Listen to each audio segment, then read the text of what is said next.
Fantastic news. Well, you told us yesterday to expect some heat, and there was a lot of heat. More heat today, or is there some reprieve? Are we going to get some cooler temperatures, or do we have to get our water bottles ready? We need to get our water bottles, but then today we have some rain still in the forecast for us this afternoon and then in the evening. But for the start, it's going to be partly cloudy, and then we'll have the rain cloud formation.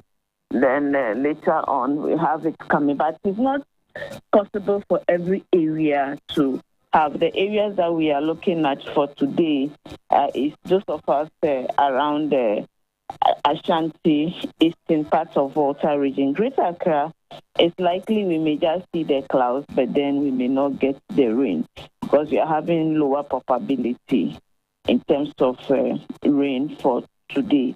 For those of us around the western north, we are having the impact is likely to be greater. So we need to be a bit careful. Temperatures for Greater Accra, an average of 32 is expected. Likewise, those of us over the forest. But the transition we are having and 33, the north will be 38. And we are anticipating slightly heavy conditions with dryness. So they have to be in full gear. 2 bottles of water should be with them because the atmosphere will be a bit drier than what they experienced yesterday. The state of the sea is also expected to be rough today.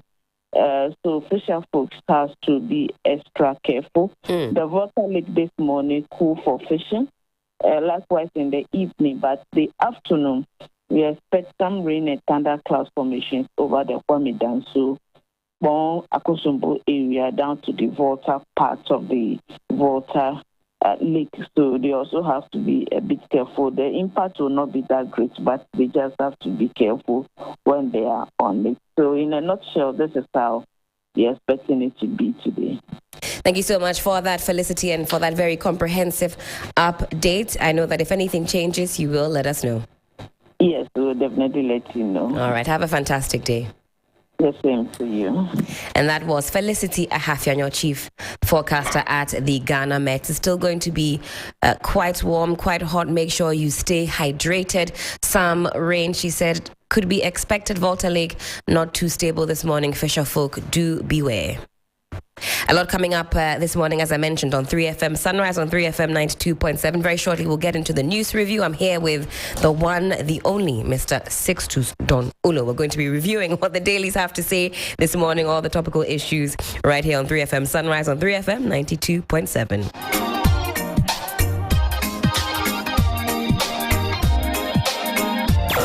3FM Sunrise. How long should it be here served? How long? 3FM. How long? Now, this news that came through yesterday, it's music to my ears. And Sixtus, good morning to you. How are you doing, sir? Good morning, Helen. How are you? This suit tie situation, very sharp indeed. Are you campaigning today for something? What's going on? There's always a campaign going on. Hey. There's always something we are after. Yes. Today I'll be at the Makola campus of the Ghana School of Law. Yes, and you know this is a uniform. I see. Yes. All right. Okay. But there's always a campaign going on. There's always a campaign going on. Looking dashing this morning. We love to see it. Well, yesterday, Parliament amended the Criminal Act to exclude suicide or attempted suicide. Henceforth, anyone who attempts suicide shall be conclusively considered to have a severe mental disorder, thus shall be provided with mental health care rather than punishing them by putting them behind bars. Now, until the passing of this act, a person who attempted to commit suicide committed misdemeanor under the Criminal Offences Act of Ghana 1960. I think sometime last year we connected with lawyer Malm Hesse, and he had thoughts about the decriminalization of attempted suicide, and now we have this amendment to the Criminal Act. I think it's great. My only concern, though, is in our part of the world, specifically in Ghana, the amounts of money allocated to our mental health sector woefully inadequate. I talk about this stat very often. World Health Organization says every country should set aside 15% of their health budgets and use that for mental health. Mental health experts, as at about 2021, said we were oscillating between 1.1% and 2%. Now they say it's something like 0.5%. That's how much money is allocated to mental health. So on the one hand, we do have this amendment, which is great news. We're told henceforth anyone who attempts suicide will be considered to have a mental health disorder and will be provided with mental health care. Do we have the facility, the infrastructure, the money to support the population, or the side of the population that is reeling, suffering with mental health issues? I don't know what government intends to do to beef up the monies, the supports, the infrastructure. It's all well and good to decriminalize, and I think that's the way to go. Jurisdictions around the world are doing same. It's important. But what are we doing to support those who are mentally unwell? Let me welcome Mr. William Esiedu. Yeah, good morning, sir. You. How are you doing this morning? Perfect by grace. Amen. How did you sleep last night? Perfect. Perfect by grace. Yes. What kind of mattress do you sleep on? Perfect. Because every sleep is good I don't and perfect. Promote the brand. It's a very perfect mattress. They call it orthopedic. Anyway, I digress. This morning we'll put up a poll. Sleepopedic. We love that. We'll put up a poll on our socials. Check out Twitter. We want your thoughts on the latest as concerns the Mental Health Act, the amendment to the Act, and so on and so forth. Join in. But you see, I believe in celebrating small feats. Even though this is really no small feat, this is a huge one that we have to celebrate. That's right. I agree. It's huge because prior to this, if you attempted suicide, you were seen as a criminal. I mean, I recall my criminal law lecturer at the LLB, now Special Prosecutor Kisi Ejabeng. He made a joke out of it in one of our lectures that you want to die and go, you want to kill yourself and leave who behind in the hot kitchen? Let's suffer together. Oh. You see? you know, and that's the kind of impression that the law creates. That you have no right to end your own life. That is true. I mean, for all those of us who are pro-life, we will say that you shouldn't take your own life and you shouldn't be responsible for the taking of another's life. But there are also underlying conditions. There are reasons why a person, I'm not sure that, Helen, you just wake up and attempt taking your life. There should be a trigger. That's right. I don't think that Mr. Esiedu, with all the good things he's got going on for him, orthopedic mattress, everything. Sleepopedic mattress, everything. He won't just get up one morning and decide to take his own life. No. Right. Something would have happened to him. Something would have triggered that.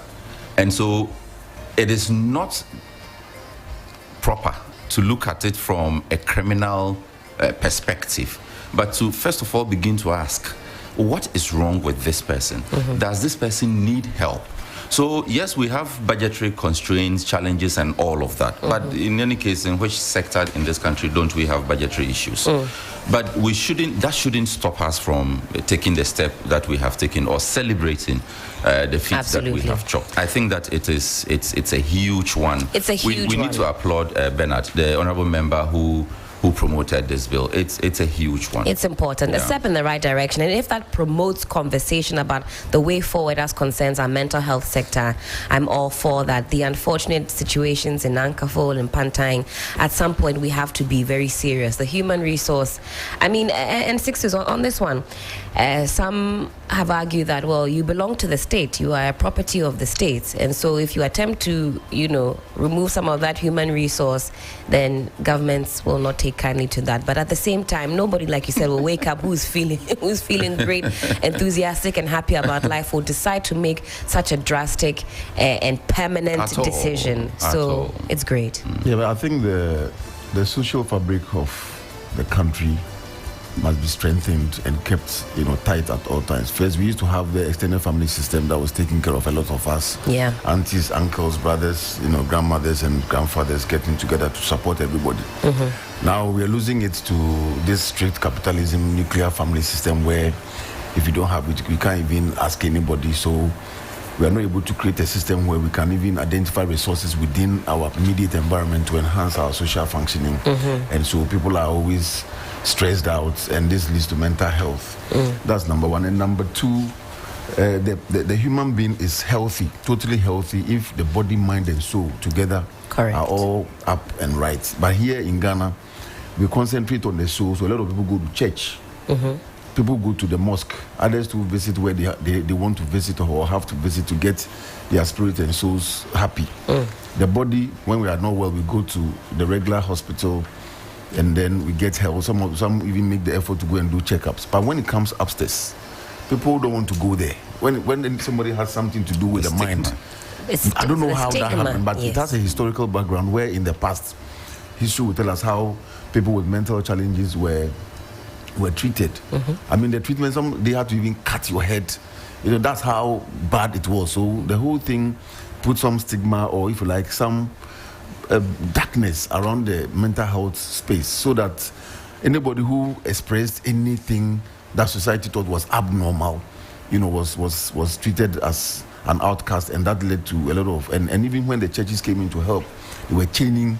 I think some still do. They still do this. They still do. They still do. You see all these prayer camps that they take people to. And the issue of mental health is not just in Ghana. Recently, calls have even come up by the debate in the US, where they are asking whether to tackle mental health or to tackle gun violence. Because somebody was making the argument on CNN yesterday, like the gun cannot go and be killing people. It is the mind or the human being behind the gun that is pushing the trigger. We should also target them and find out what is wrong with them, because how can a woman who is a former student go back to the school, 28-year-old man go to the school and shoot 6 people, including children? This is not a gun issue, according to the argument that was put out yesterday. It's a mental issue. I agree with that. I think two-pronged, gun and mental issue. That's right. If you take out the guns and people are still mentally unhealthy, they can go with other weapons. They can, but ones that might be less lethal, for example. So the debate is on, because you see the guns are also people's businesses. And in the UK, they wouldn't use the gun; they would use the knife. Yes. When you put the numbers together, though, the death toll won't be the same because of the implications and so on and so forth. This analogy is okay, because when you talk about suicide, you're also talking about death. Right. And I remember, when the question was put, is suicide a crime? Then we all said, yes, suicide is not a crime. It's not a crime. It is attempted suicide that is a crime, because then when the person is dead already, who are you going to charge? There's nothing you can do. So everything is down low. So it's a good call that we need to celebrate. I recall one exciting headline: man kills himself and runs away. That is a poorly edited headline. Hey, well, it got you to remember it up until now. Let's move on. But as I mentioned, we'll put a poll up on our socials. We do want to get your thoughts and opinions on this one. A step in the right direction, or do you think we need to still, chart a different path? Let's get into the dailies this morning. I've got the Daily Graphic, the Finder newspaper, and the Custodian newspaper in front of me. Daily Graphic has this to say this morning: upon Nkrumah rally support for 3 revenue bills. That's still very much on the menu. Government wants more of your money. They're hoping to rake in 4 billion Ghana cedis annually. U.S.-Africa partnership based on mutuality, Kamala Harris speaking. And at Graphic National Development Series, give ear to agric experts. Asantehene to governments. They need to give an ear to so many people, not just the agric experts. All types of experts have been speaking. We don't know where the ears have gone. The Finder newspaper, or have they changed the newspaper? I've got the Find. The ER is nowhere. It's a mistake. It's a mistake. Yeah. Finder newspaper, I'm not sure if you are aware. Today, the positioning of your ad has covered the title of your newspaper. This morning, you are the Find. On the front page of the Find, seedlings providers owed some 28 million cedis, not 2.5 billion. I will talk about that as we proceed. MTN cuts sort for $25 million Ghana ICT hub. Ghana, Zimbabwe should increase trade volumes. Dr. Akoto speaking there. I'm not too sure where he was speaking and in what capacity. He says he left things at the ministry in an excellent condition. I'll let you be the judge of that. Kamala Harris inspires youth to drive Ghana's future. Dr. Addison asks MPs to prioritize revenue bills to ease economic crisis as zero financing of budgets sets in soon. Lastly, the custodian. Let's all support revenue measures upon Nkrumah to Ghanaians. NDC MPs to face Privileges Committee, and this is off the back of what happened on Friday. William, was it you that said this thing will die a slow death and we won't hear much of it? I've told you, some of the things is science, it's predictable. Right. I told you that this vote thing, even within the NDC, will not go anywhere. I mean, and the loudest voice in the NDC now, Mr. Mahama, is saying that they should just... But now what about the call for the Privileges Committee to step in and... but I said it here. I was telling... Yes. I was speaking to Eduji, the lawyer. Yes. I said, look, if the thing is secret, and you are going to take photos and showing it, and videos and all that, and I said that one too, they should explain to us if it's not against the parliamentary rule. Because the thing is secret, why do you go and take videos and photographs and tell the people that, look, I voted for? But he made the point that in the US, the system allows you to record all your votes, so that your constituents will know your voting pattern, and the society will also know how you think and how you stand on issues, so that in future we'll know where to put you. That is not here yet, but is that a crime? Is that against the parliamentary orders? No, but even per our parliamentary standing orders, we have that. I mean, secret voting is just one of the modes of votes in parliament. You have the voice vote. That's right. You can... The other modes would allow anybody watching or following to know who is voting how.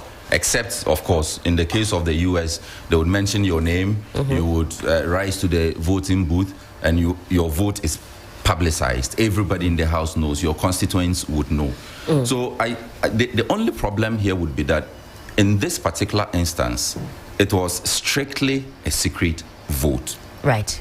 So if it is defined as a secret vote, and you go ahead to take a picture of that vote or a video of your vote to go and prove what to who, I think that we should even start from the whole idea of somebody capturing that vote. It means that should have been premeditated for some other objective. Well, to put it into context, some of the reasons that have been put forward as to why the voting went how it went was the issue of party sabotage. So you have MPs such as Comrade Mutala. He was one of the people, or one of the MPs who recorded, because from what I gather, because he was quite vocal about that shake-up in the leadership of Parliament, one might assume that there would be whisperings, maybe this person did it because they were very vocal about the shake-up. So in order to protect oneself or to be in good standing with the party, because now there's a witch hunt, if you will, for those who voted contrary. So he might say, well, I did this to ensure that if there's a witch hunt, everybody knows my position and that I'm not the number one target because I was so vocal during the shake-up in parliamentary leadership. But you see, that's the point I make, that you don't even go into the vote, with the idea that you have to prove something to somebody. So it goes back to the point that some of them have raised about leadership crisis or conflict between the caucus leadership and the party leadership. Right. I have read the accounts by almost all the members of parliament in the caucus. I've read Ablakwe's account, I've read Suhini's account, Sam George. And Suhini's account particularly speaks to the suspicion even amongst caucus members themselves. The disagreement as to what extent party leadership can dictate for in fact, that's a word they keep tossing about. Is the party leadership dictating to the caucus leadership? At what point can the two leaderships agree or compromise? And to what extent will that agreement or compromise help them in achieving whatever goal they set out to? And he outlined in his submission, outlines a number of votes, how they lost or won each of those votes. And you would see that at every point in time, there was communication between party leadership and caucus leadership. And he makes the point that in this particular instance, there was no such communication. You see, so I think that, you see, this but is that true that there was no communication? Because this party directive they've described as a national directive, so that this one didn't even need consultation. So Sohini says, the Honorable Alhassan Sohini says in his write-up that the first time he heard about this so-called party directive was in the media. Should that happen? No. I mean, before this is even communicated to the media or through the media, there would have been some backroom consultations. Is he suggesting that until there would, because there was no, say, party directive or an official one, they were unsure which way to go? Is that what he's suggesting? When all throughout they have indicated that the public... That's exactly the impression they fight against. That it would appear to the public that the caucus leadership itself has no direction, or the caucus itself is sitting, waiting on party leadership to issue a certain directive. I find it curious, and Very curious. I disagree, because the voice in Parliament outside the party's office has been that the government size is too big. It's too big. They should downsize. Expenditure high. They should cut. So you don't need a party to send the communication through official channels, through the media, directly to you, or what to act on what you yourself you are pushing. And in fact, you yourself have said, many of them have actually opened their mouth to say. You see, Parliament is being haunted by the behavior of the MPs themselves over the period. And I'm not talking about NDC, I'm talking about all of them. That's right. You know what MPs did, and look at what we are sitting around waiting for them to do.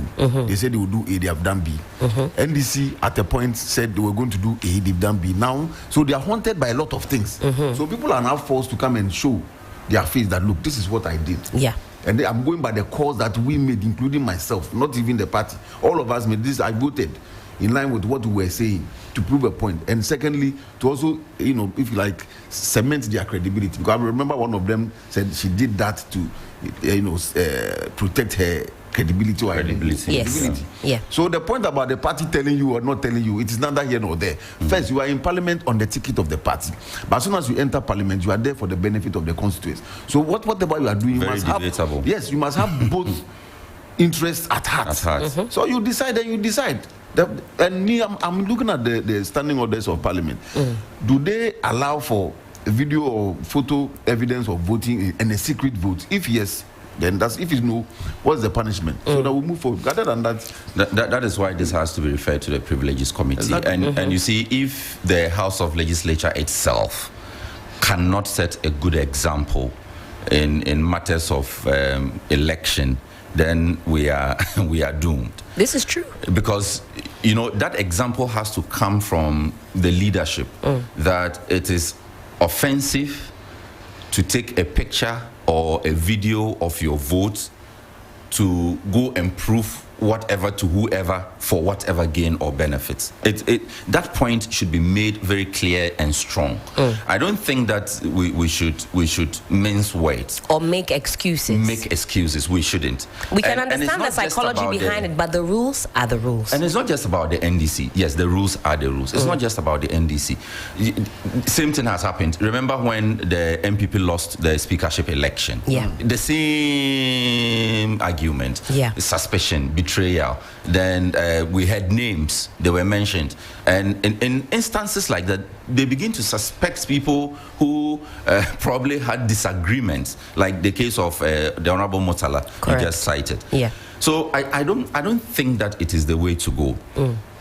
I would always prefer that I know where my MP votes. Yes. On whatever issue that is before the House. I want to know if it's a matter of e-levy. I want to know whether my MP voted for e-levy or against e-levy. I want to know whether my MP voted for or is going to vote for the LGBTQ bill or not. I want to know that. And as a constituent, I want to know. Not because I simply want to know, but because I want to know whether his views are representative of my views.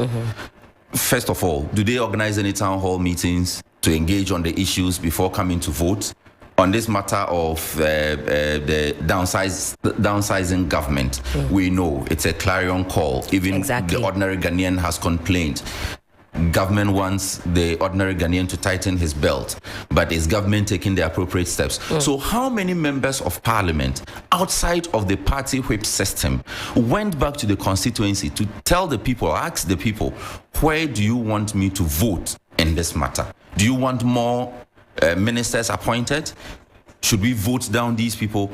Those are the reasons why constituents would want to know how their members of parliament voted, so that if they are not aligned, outside party considerations, constituents can decide that, yes, this person is representing us, he's not representing our views, we want him to continue, we don't want him to continue. Sixtus Don Ulo for president. When we open the phone lines during the Voice of the People segment, we'll also get your views on this. How involved are you in decision making? Does your MP organize town hall meetings? Do you know what their views are on the various issues?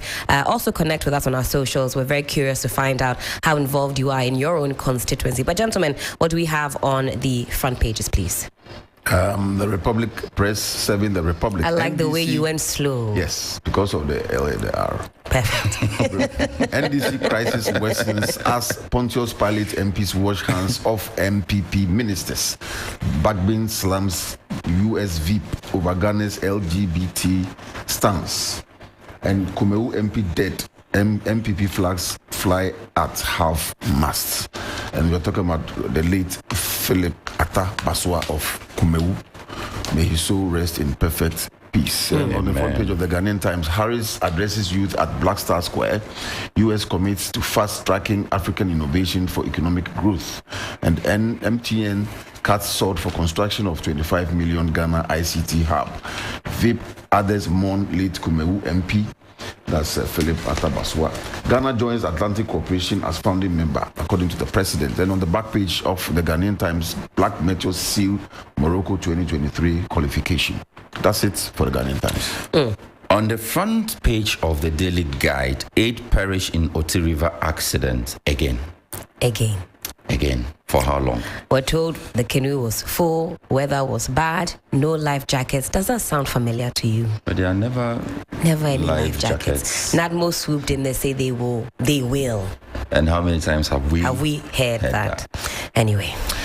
US VIP hopeful about Africa's future, and it comes with a beautiful picture of the Vice President of the United States of America, and also a smiling face of Philip Baswa when he was alive. NPP MP dies after collapsing in Parliament. So sad. And the account says this was after the votes, after they had taken the votes on Friday night. Then MTN invests 25 million in Ghana ICT hub and refer NDC secret vote breach to Privileges Committee. That is what is contained on the front page of the Daily Guide. On the back page, you have Kotoko boss rubbishes Boidu Link, Celtic women boss head-butted, Axim Tartan tracks ready, Peru players, Spanish police clash. I thought it was only in Ghana that you have. What would you say about the French and the Brits and when it comes to football? The Europeans have it for clashes for sure. And I have the new publisher newspaper here on the front page. The tagline I like: hide nothing, fear nothing. Yes. LGBT talks at Jubilee House. Speaker questions Akufo-Addo. Comes with the strict face of the speaker, number 3 in the land. Houseboy found Kumeu MP collapsed in his bedroom. NPP declares 7 days mourning. Health Alert Clinic wins Best Ulcer Treatment Center Award. Yes. All right. Well, let's get into the details. In the daily graphic on page 20, Upon Nkrumah rally support for 3 revenue bills.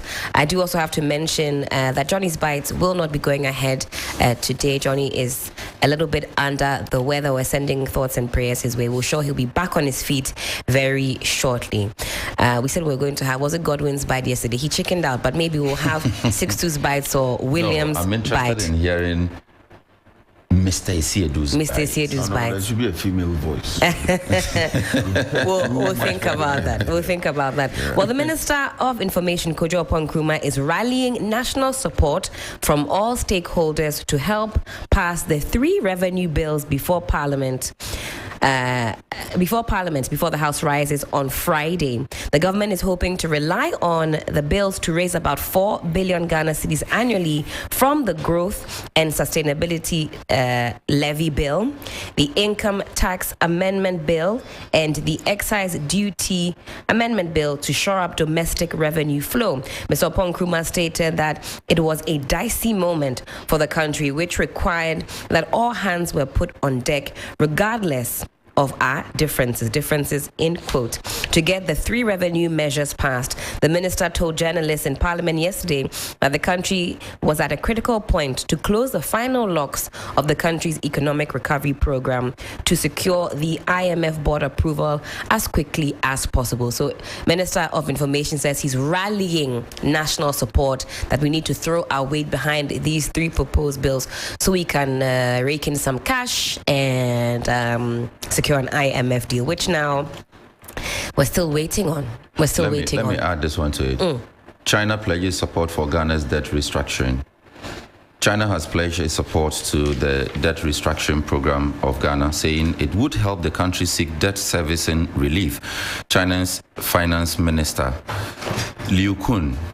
Well done. Did you study Chinese? Shishi. Yeah. Yo. Ni hao. Yo. The finance minister at a meeting in Beijing with Ghana's finance minister Ken Ofori-Atta said the Chinese authorities have confidence in Ghana's economic management and its long-term economic viability. So this is tied into the attempt at getting an IMF deal. But the story has been that, in fact, the story is that we need those 3 bills to be able to give some assurances that we can work on our own, we can stand on our own, we can raise revenue on our own. Helen, I've always asked, for how long?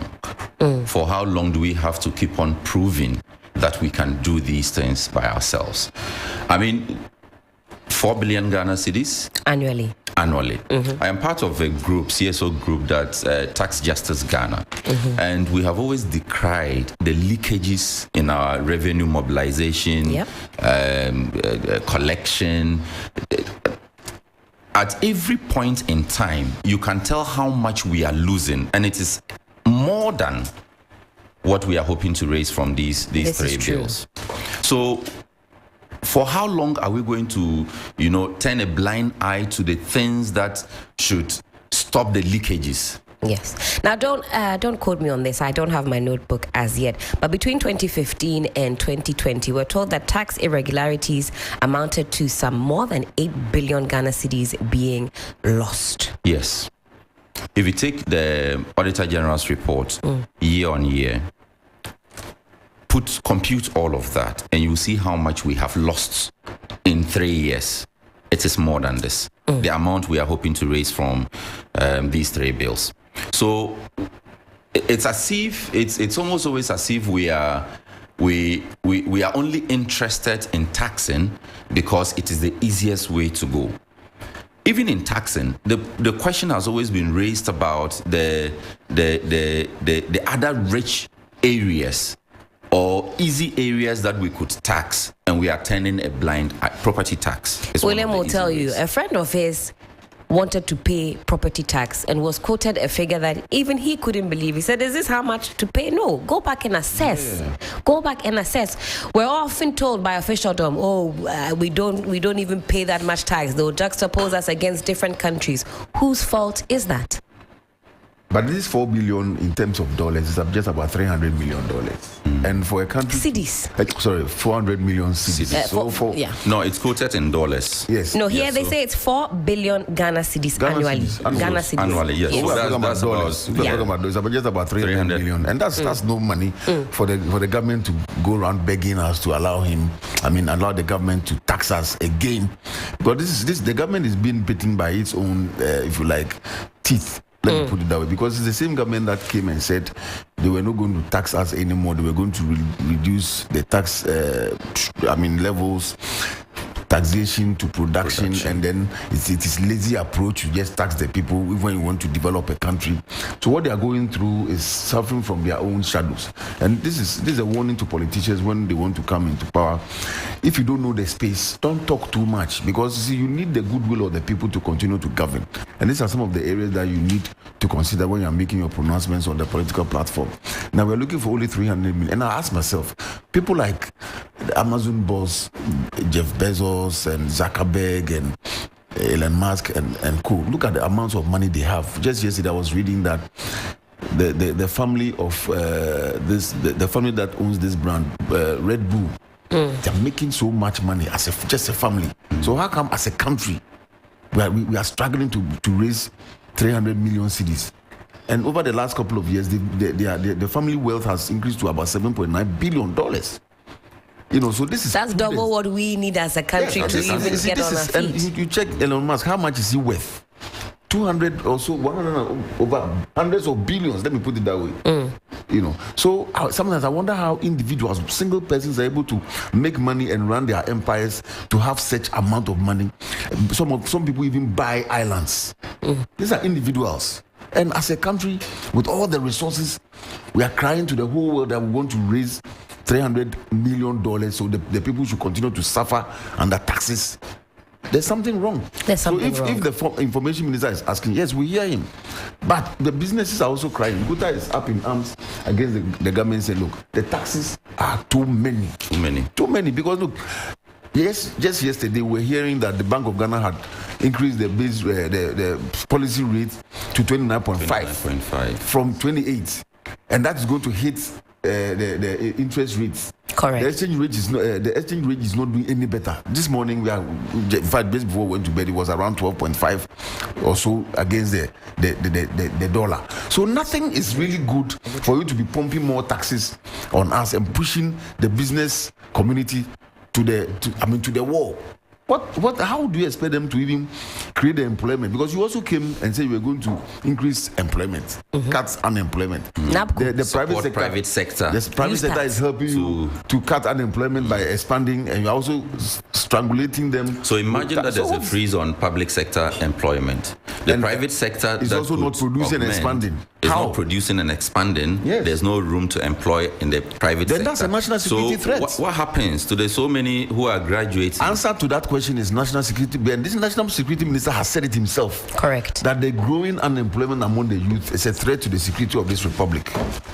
So they should cut the expenditure. Let's hear them say, look, we are cutting government employment. Sometimes when you talk about government employment, it's not just the politicians. Correct. There are a lot of people in the system who are doing nothing. We are hearing this morning that even the assemblies, when they go to work, they have nothing to do because the assembly common fund is not going. There's no money to operate with. They have no stationery.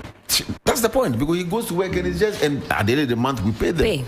And that's why we are doing all these tax increments here and there. So the right things must be done. We must be seeing a lot of prudence in the governance so that we can follow and support the government. The goodwill that the government had, I don't know how much is left now.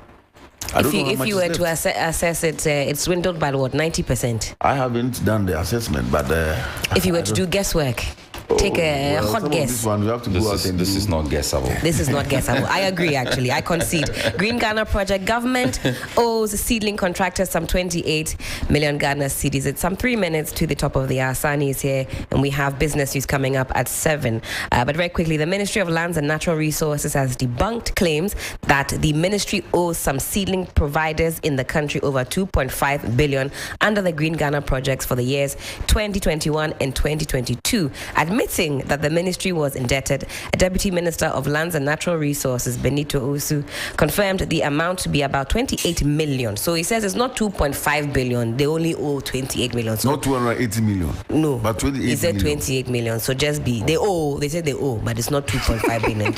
Just to be just to be very clear with everybody, they owe, but not the amounts that are being bandied around. All right, we hear you.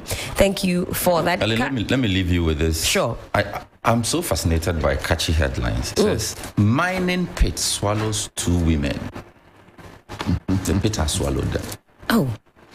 Galamsey. I'm not reading the story. I just like the headline. All right. Maybe when we return, we can get into that some more. Time check, some 2 minutes to the top of the hour. As I mentioned, Sunny's here. We'll be getting into the business news at 7. When we return, a lot on our plate. You and I will be sinking our teeth into the issues. We do this in tandem with you. Connect with us on our socials. As I said this morning, we want to know, how involved are you in decision making? When was the last time you attended a town hall meeting? Connect with us. Let us know.